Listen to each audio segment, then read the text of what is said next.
Nagsimula ang lahat noong ako ay kasalukuyang nag-aaral bilang senior high school.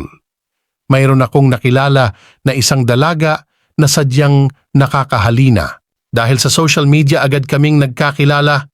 Isang gabi na pag-usapan namin na kami ay magkita at ako ang pupunta.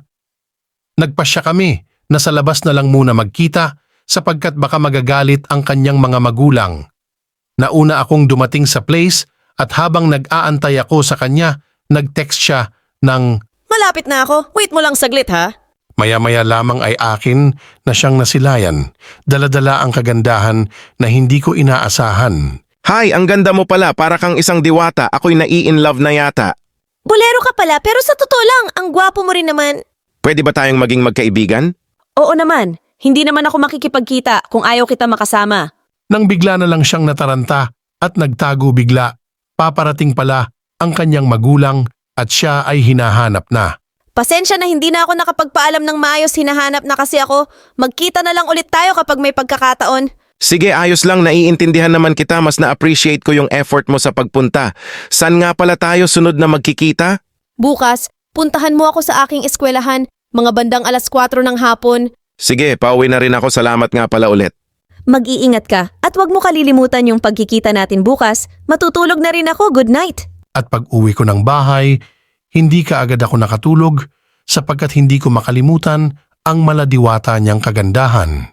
Kinabukasan, ako ay pumasok na din sa paaralan, isang nakakapagod na maghapon subalit okay lang yan dahil makikita ko naman ulit siya. Pagtapos ng klase, mga bandang 3:00 ng hapon, agad na akong nagbiyahe upang siya ay puntahan ng may galak at ngiti mula sa aking mga labi. Nang makarating naman ako sa kanyang eskwelahan, ay agad ko naman siyang natagpuan sapagkat mga bandang 4:00 na rin ng hapon noon bago ako makarating sapagkat medyo matagal din ang aking naging biyahe, agad ko siyang niyaya patungo sa isang pinakamalapit na kainan tapos kumain kaming dalawa tapos sabay kaming naglakad pauwi sa kanilang tahanan. Siyempre, sinabayan ko siya at iyon na rin ang naging bonding naming dalawa. Tapos habang pauwi na kami ay nadaanan namin ang kanyang kaibigan at isinabay na rin namin pauwi. Masaya naman kaming naglalakad habang nagkukwentuhan, tawanan lamang kami ng tawanan. Tapos una nga palang madadaanan yung bahay ng kanyang kaibigan. Kaya nung makarating na yung kanyang kaibigan sa kanyang tahanan, kaming dalawa na lamang ulit ang magkasama sa daan.